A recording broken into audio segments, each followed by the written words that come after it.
The first thing that I think about is I don't look at investing as a way to get rich. I look at it as a way of staying rich. So, like, investing is a great way of storing wealth and preserving its value and compounding its value over time.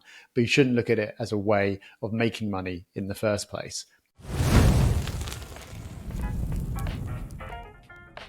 This week I'm sharing the second part of my conversation with Rob Dix, who is a co-founder of Property Hub and the co-host of the Property Podcast, which is one of the biggest business podcasts in the UK. And Rob is also the author of 3 popular books about property and investing, including The Price of Money, which was a Sunday Times bestseller. Now, in this part, you're going to hear Rob and I talking about the secrets of wise investing. We also talk about investing in stocks, how to choose the right investment. We talk about the role of Bitcoin and gold in wealth preservation, and whether or not you should prioritize earning more over saving more. And finally, we talk about the importance of financial discipline.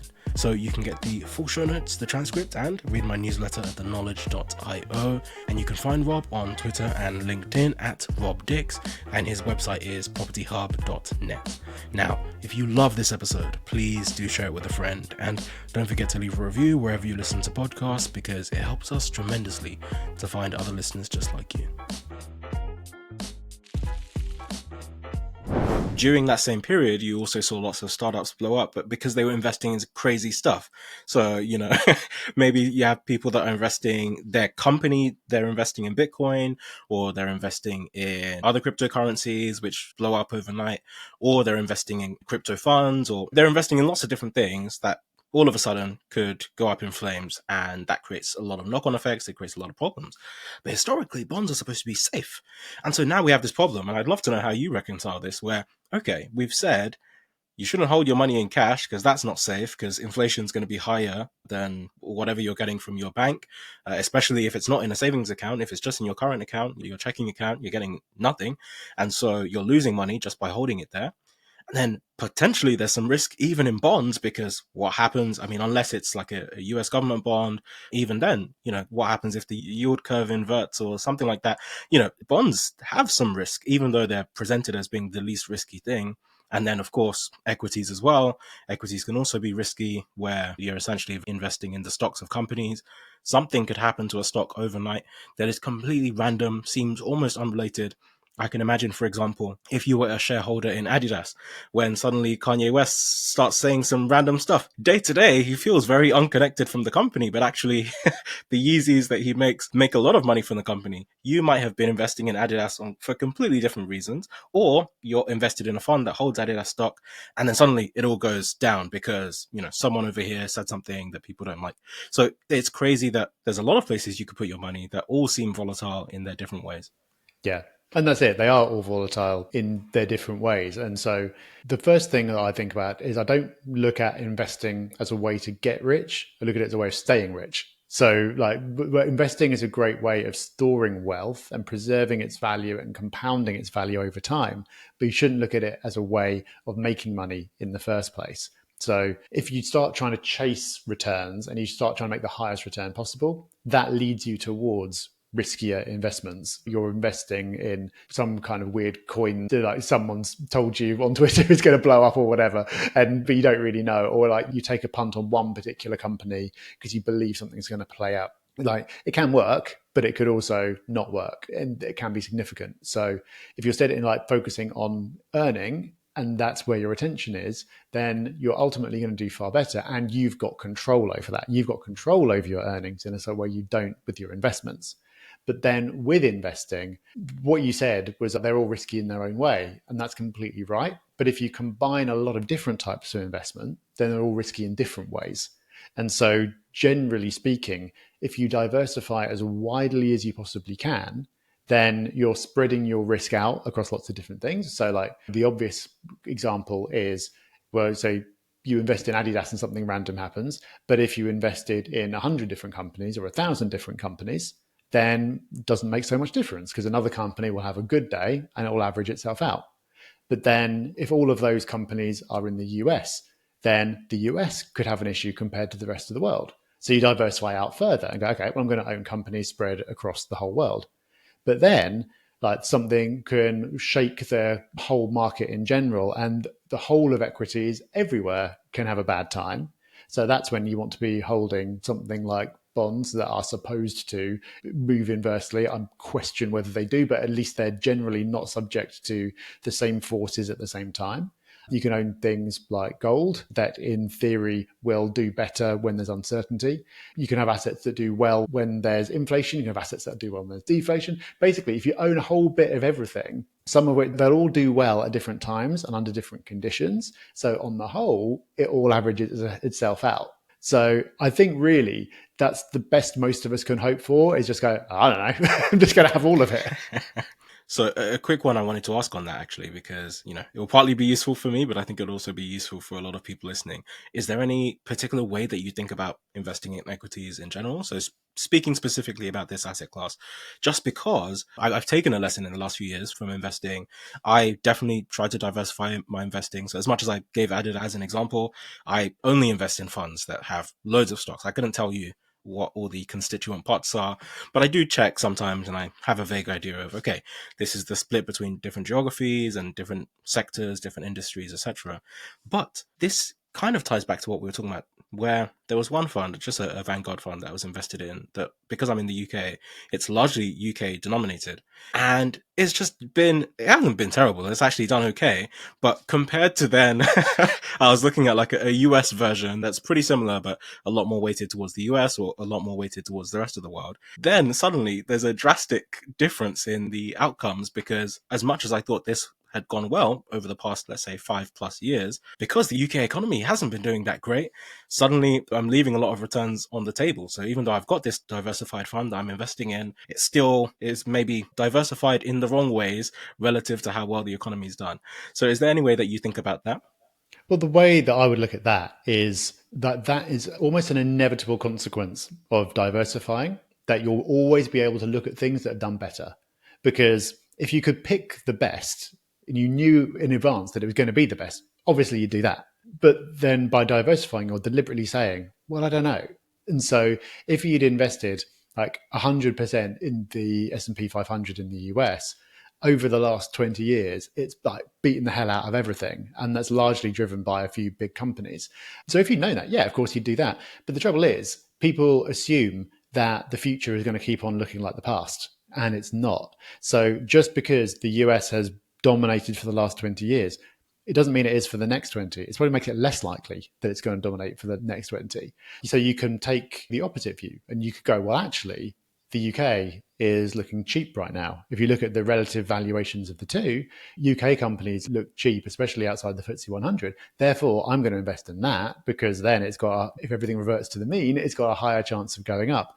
But that could be wrong. So then you go, well, actually, maybe I should just diversify and have a bit of everything. It's almost like you have to come to terms with it. Like if you're making the active decision that you don't know, then you're always going to be able to looking around and going, I wish I'd invested in that.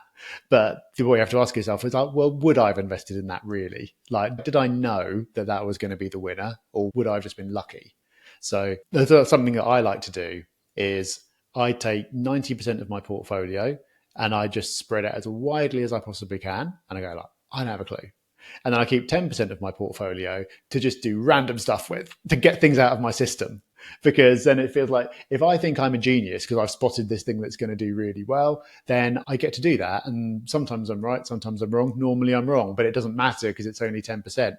But that gives me like an outlet. It's like a pressure release valve to go and like feel like I'm having fun with this kind of thing. Because it sounds like you're similar to me in that like you actually enjoy this stuff. Most people don't, but if you do, then there's always the temptation to fiddle and try and be clever. But I restrict that, so I still get to have my fun. But it's like, it doesn't blow up my portfolio if I'm wrong. Yeah, exactly. I'd love to know. I mean, for clarity, this is not financial advice for anyone listening, but what's in your 10% right now? Oh man, I can't even remember. This is the thing. I go through phases of being like, or like getting interested, and this is why I can't do it properly, because I go through phases of being interested, now get busy with other stuff and completely forget about it. But I've got a few random companies where it's just like, I have not done my research, but based on a little bit I know, I think it's going to do all right. And I can't think of an example. And I have had companies that have literally gone to zero before. So I've had others that will do okay. And then I've got others where it's like Japanese equities. So it's just like, to me, it seems like they're ludicrously cheap. And at some point, it's going to sort itself out and they will go up. Might be wrong. I don't have the macroeconomic knowledge to have a view about this where I'm going to like go and take a big gamble. But it's just stuff like that. And it's the same principle I take to crypto. Like, I really believe in Bitcoin, the technology. I think it's really interesting, but I think there are risks that I don't quite believe in, like the whole it's impossible for the government to shut it down argument. I think they could. So that's why I'll happily go like sort of 5-10% in that, because then I think there's more upside than downside and it'll do well. But if it doesn't and it does go to zero, then it's not the end of the world. Yeah, I think that's also another great segue, because you mentioned gold before, and you were talking about thinking of your investments as stores of wealth. And obviously that's something that people talk a lot about, both with gold and with Bitcoin. I think you also own a bit of gold. So I'd love to know how you think about those two things and the balance between them. Gold seems like, especially in today's day and age, most places don't even take cash anymore. So we've moved very far away from actually having any gold coins. I don't remember the last time I saw some gold. And so why is that something people might still consider? And is Bitcoin a serious alternative to that? The thing about both Bitcoin and gold is that the things have value from being scarce. So if there's a limited quantity of something and that something is worth having, that kind of puts a floor under its value. So the great thing about Bitcoin is that the supply is fixed, or it's on a certain schedule. You know what the cap's going to be and roughly when it's going to be reached. So that means that no one can just go and like double the quantity and therefore dilute the value of it. And so if that thing is worth having because you can trade with people believe in it, whatever, then you know that it's going to be worth something. Gold is the same. Like, there's only so much gold you can pull out of the ground. So like, unless an asteroid crashes into Earth and it's got a load of gold in it, the supply isn't going to grow by more than about 2% per year. The interesting thing about both of those is that, well, you can't really do anything with gold. Like, there is some industrial use, but its only purpose is to be a store of wealth. And it's largely the same for Bitcoin. Like, you can build transaction layers on top of it, and that's really interesting. And I think there could be a use for that. But essentially, it's a store of value thing. It's like people hold it because they believe in it and they know that other people believe in it. That's basically the point. And gold has been fulfilling that function for thousands of years. And so that's why, even though you can't do anything with it, it costs you money to store it. It's of no practical use. It's like something, at least I know that as long as, like, it's the whole thing, like the longer something's been around for, the longer it's likely to be around for. So it's like, well, people have valued it for thousands of years. Therefore, if everything went horribly wrong, I'd probably be able to trade with people and get what I want. The distinction there is between assets like that and just cash like denominated in some government issued currency, because the government can go and boost the money supply by 20% in a year. Done it recently. They can just go and print more money. And with the more money that gets printed, the more units of something that there are, the less valuable each of those units becomes. So that's why there's always the potential for inflation eroding the value of your cash, but you're not going to have inflation eroding the value of your Bitcoin or your gold. The issue, of course, is that Bitcoin and gold don't pay you anything for holding them. So whereas if you've got like a property or a bond or something like that, it's actually of some use to someone. Therefore, someone will pay you for the use of that thing. Well, you don't get that with those. So if you stuck everything in gold, then you're not going to lose anything over a long enough period of time, but it doesn't pay you anything either. So that's why I'm drawn to property and do the podcast about it and everything else, because it's ticking a lot of boxes for me. It's a hard asset. There's a fixed quantity. You can't double the quantity of it overnight. It pays you an income and it's of actual real value to someone. It's not because it's never going to be worth nothing, because people always need somewhere to live. I still diversify. I still invest in a bit of everything, but I got the majority in property because it ticks so many of the boxes for me. Hey, we'll get back to the episode in just one moment, but I wanted to tell you very quickly about my newsletter. I started sharing everything I was learning online, and a few thousand people came along for the ride. I send 3 regular emails. Brainwave, fortnightly on a Tuesday, which is about the intersection between technology, philosophy, and psychology. Then every week on a Thursday, I send Revelations, and that's about creativity and productivity. And then finally, every other weekend, I send Wayfinder, and that's about decision making. So people in the audience actually send me really tough problems that they're working through, and I help to deconstruct them using mental models and decision-making frameworks. So if you'd like to subscribe, you can join me and over 20,000 incredibly driven people at theknowledge.io. Okay, back to the episode. In your book, you talk about this idea of prioritizing earning more over saving more. And I think that connects to what you were just saying in terms of the way you think about your investments. They are really about preserving wealth rather than ways to make wealth. So I'd love to know more about how you think about making wealth and how you earn more in the first place. Yeah, I'm working on this for my next book at the moment. So I think it's something that's really overlooked because it's hard to give generalized information about. It's very easy. Like most books go on and on about saving because it's very easy to give people 5 practical tips to save money, and it's pretty much the same for everyone, and you know it's going to work.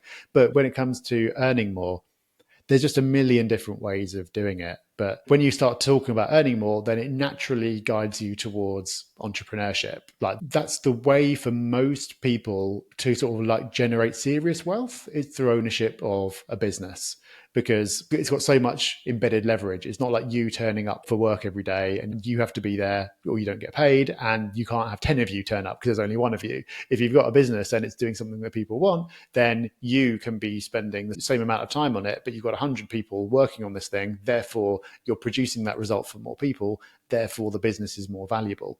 So if you want to like know, well, how do I get £100 million? The answer is going to be start a business. It doesn't mean you're going to be able to do that. Most people won't, but it's the only way you can do it. You can't do it by getting a high paying job. You can't do it by investing really cleverly. It's basically the only answer. So that's naturally where earning more guides you. But having a job is kind of underrated. Like people look down on having a job, but you can have very highly paid careers and you can be strategic about your career as well. I think mistake that a lot of people seem to make is that they just almost like let their career happen to them and they hope they get a pay rise or they hope they get a promotion. But I think it's possible to be far more intentional about it, whether that's by like deliberately applying for new jobs every couple of years, paying companies off against each other and trying to like maximize what you can get, developing skills that you believe are going to be in demand and are going to give yourself more, and just generally like making yourself invaluable because companies as a general rule are going to pay you as little as they can because I'm not going, oh, the capitalism's evil, but it's just kind of, it's just how it works. And so, but like we've got people in our business who we would not want to lose under any circumstances. And so we'll pay them very well and treat them very well because we do not want them to go elsewhere. And so that's something you can do. You have the ability to do that. And so obviously I'm pro entrepreneurship. Entrepreneurship's like it's the sexy thing and it's great, but it's not necessarily for everyone. And so there are other ways of doing it. So by focusing on earning, you could spend, if you took the same amount of time that you would like faffing around with an investment portfolio, call it like 5 hours a week or something, and put that 5 hours a week into like developing a new skill or something like that, that'll allow you to earn more in the future. That's ultimately going to be a far bigger payoff.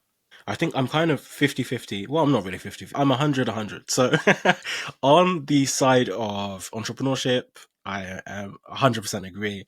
I definitely think that's great. It's pretty much what I do now and couldn't agree more. You build skills, you invest in skills. They're a way of investing yourself so that, you know, whether you also have a job or you don't, it gives you a ton of optionality that at any point, you know, I've built lots of different businesses in the last, 10 to 15 years or so, and they can all be different, but you retain the same skill set. So no matter what it is that you're working on, you can always apply yourself to something new. And it's hard to, you could have a job and then get fired. But as an entrepreneur, if you've built the skills of entrepreneurship, your business could crash and then that could go away. So it's not to say that it makes you, immune to economic conditions. But if you build that skill set and you build the know-how, you build connections, then you can start a new thing and you have something that you can take with you in a sense.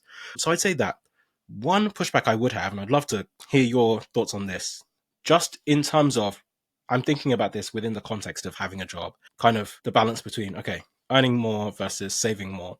And loads of people that I know say, oh my gosh, like you should only focus on earning more. And a lot of them already earn a decent amount. And I think that's great. But I think the issue, this is again, just me personally, I don't think most people save enough. I don't even think most people know how to save that well. Not that everyone should squeeze themselves to the final day unnecessarily, but I think that is also a skill in my view. And I think learning how to squeeze your finances very tightly and manage everything, at least for a few months, if not a year or a few years, for me has been invaluable. And I'm so glad that early in my career, I learned how to do that, because now later in my career, I don't always have to do that. And now, like, I don't have necessarily always have a month to month budget where I'm specifically counting each pennies. But when I do have to crunch things, I really can. And I can give you some examples. So in terms of the saving thing, I remember, and this is one example of like the earning more versus saving more.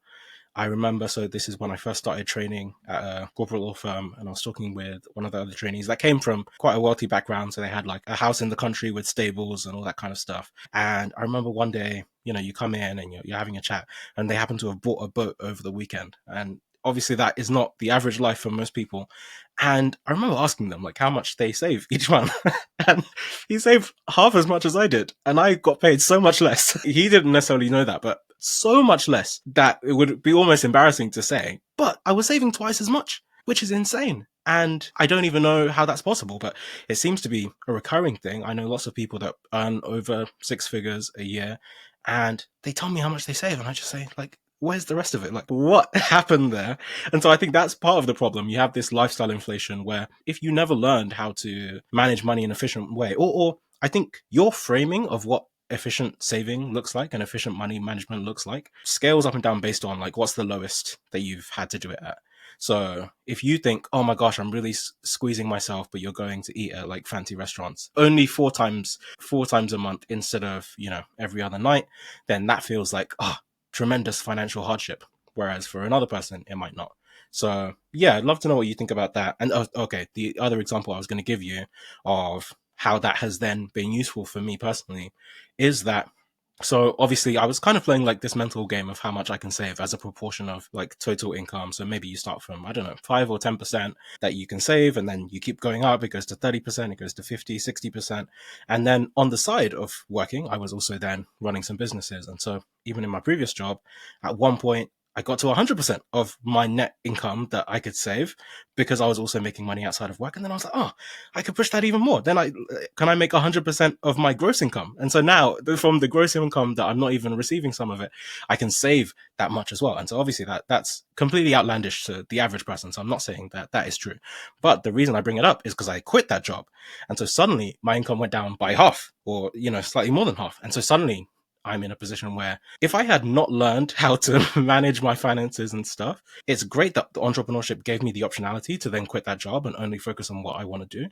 But if I didn't previously learn how to manage my finances, I can't imagine the position I would be in if I was spending a lot of that money and now had to suddenly adjust my income by half. So how do you think you do that? Because like my standard thought about how you do all this is like, well, what you do is you like put the basics of saving in place, and so like do the 80/20 on it. So like all you've got a few big decisions that make up the most of the difference. You've sort of like make sure you've got decent habits. Then you don't have to think about that anymore. Then you can like take what's left over and put it into investments. You don't have to think too much about the investments because it's a long-term thing. You don't have that much control over it anyway. So just go and invest and then put most of your time into earning. And I think that makes sense as a framework, but there's quite a big embedded assumption in the first place, which is, oh yeah, just like put basic savings habits in place. And I probably undervalue that because it comes easily to me. Like I'm like a natural saver. And I think a lot of this goes back to our childhood and all the rest of it and like what you're brought up with. So how do you think you could do that if it's not like your natural tendency and it's not just like, oh yeah, just go and do this? Like, do you think there is like a almost like ways of, I don't think people are struggling for practical tips. I think everyone kind of knows what you're meant to do, but it's almost like having to rewire your brain in a certain way to do it. I definitely agree. I think for me, and again, I don't know how widely this will apply, but I think it might be more useful in my current situation because I'm not like early in my career, I had the budget, I had the spreadsheet, I had everything, fastidiously managed. Whereas now I don't really, partly because I've learned to be decent at it. But I think one thing that has been consistent is I just save first. So whatever percentage you have decided that you're going to save, you just do that first and then you suffer with the rest. At least that's been my approach. So however ambitious you want to be with deciding how much you want to save, for me, it's just making sure that that goes out automatically and then you just pretend it doesn't exist and you never look at it ever again. And so either it goes into a savings account, or you can also set it up to go into an investment account. So the same thing happens with my investments. Usually you'll probably have to set up two different things. So one is going from your current account to the investment account and then setting up a separate automation for it to invest a particular amount in whatever funds you choose once the money arrives. So that's how I've done it, because then I don't have to think about it. And then what I think about is what's left in my account based on how ambitious I've been with how much I want to save.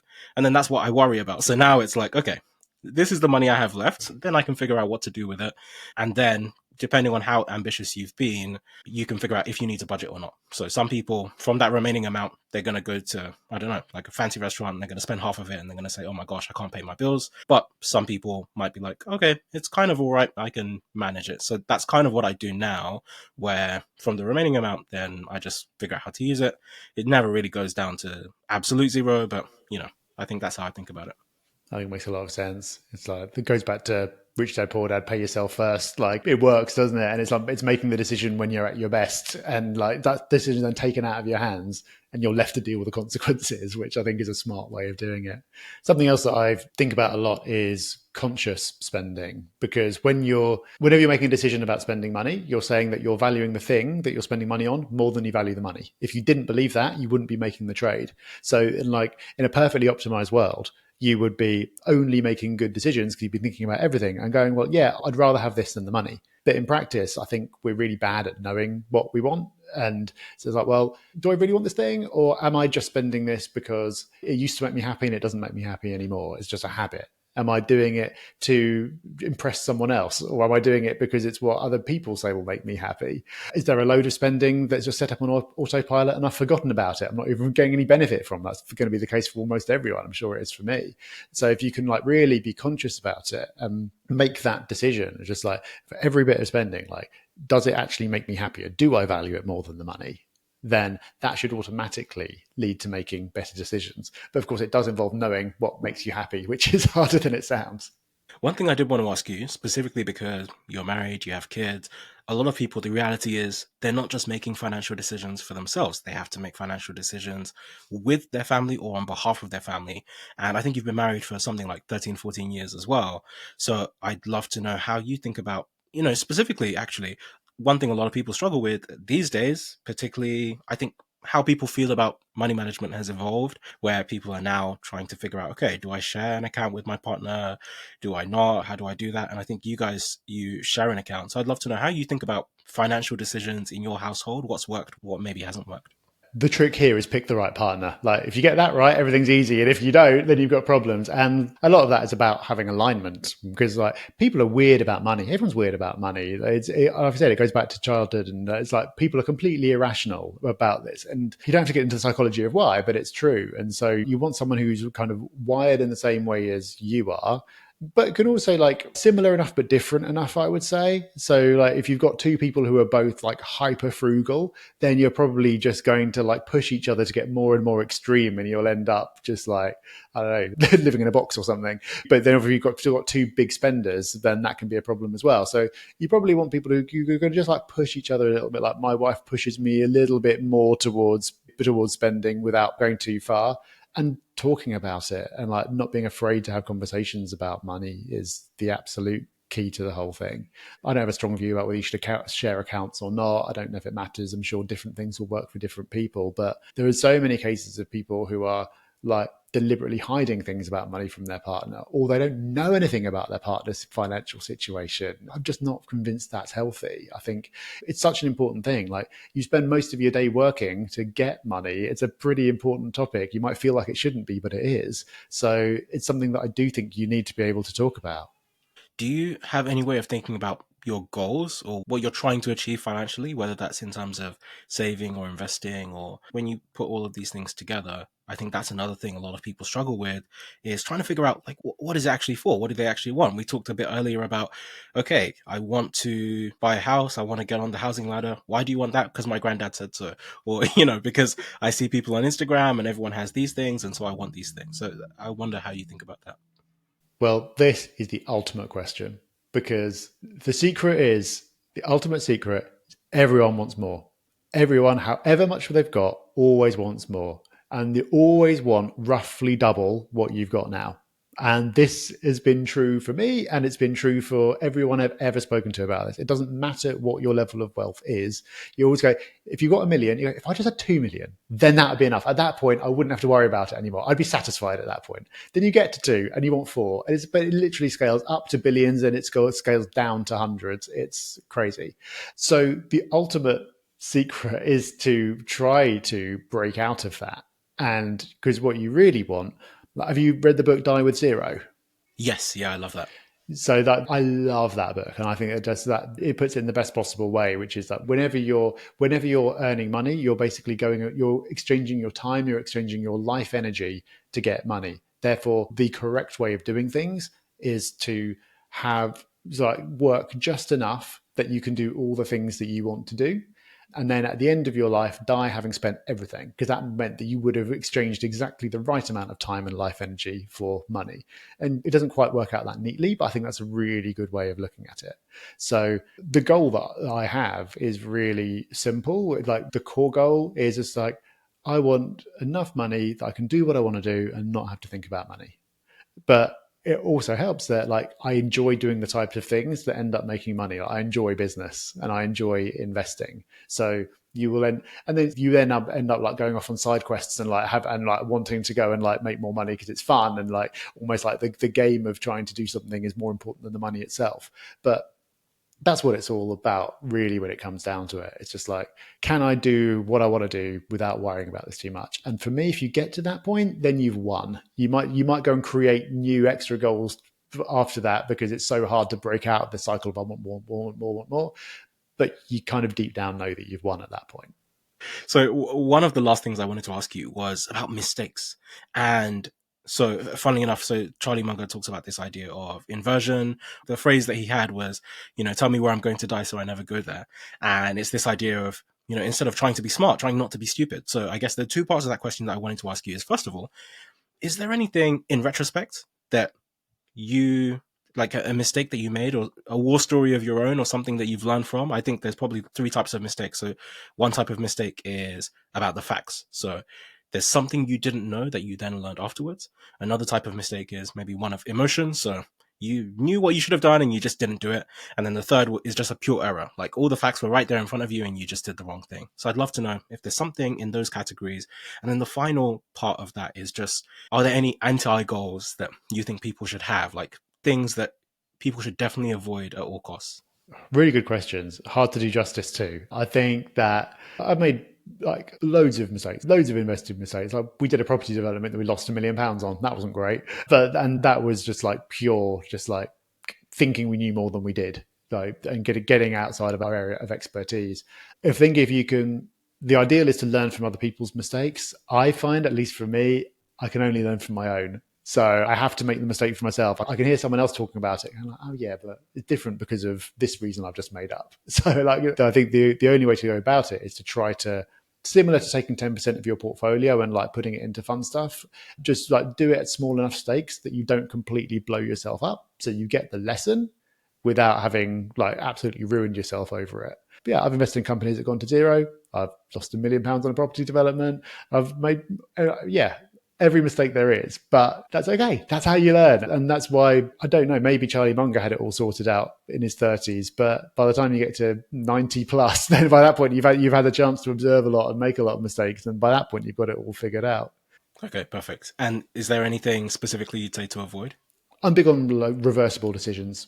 So I try to avoid anything that ties me into a particular course of action or a particular thing. So, because then if you know that you can go back on it and you can undo it, then nothing is that scary. So I think people obviously are scared about, you've done like quitting your job to do your own thing. That seems scary, but the truth of it is it's actually a reversible decision, because you'll always be able to go back. You can always go back and get a job, and you'll probably have learned so much from doing your own thing that you can go back and get a better job and be in a better position. But people think about it as an irreversible decision. So I just try to avoid things that tie me in. That's the way I think about it. Thank you so much for tuning in. Please do stay tuned for more. Don't forget to rate, review, and subscribe. It really helps the podcast. And follow me on Twitter. Feel free to shoot me any thoughts. See you next time.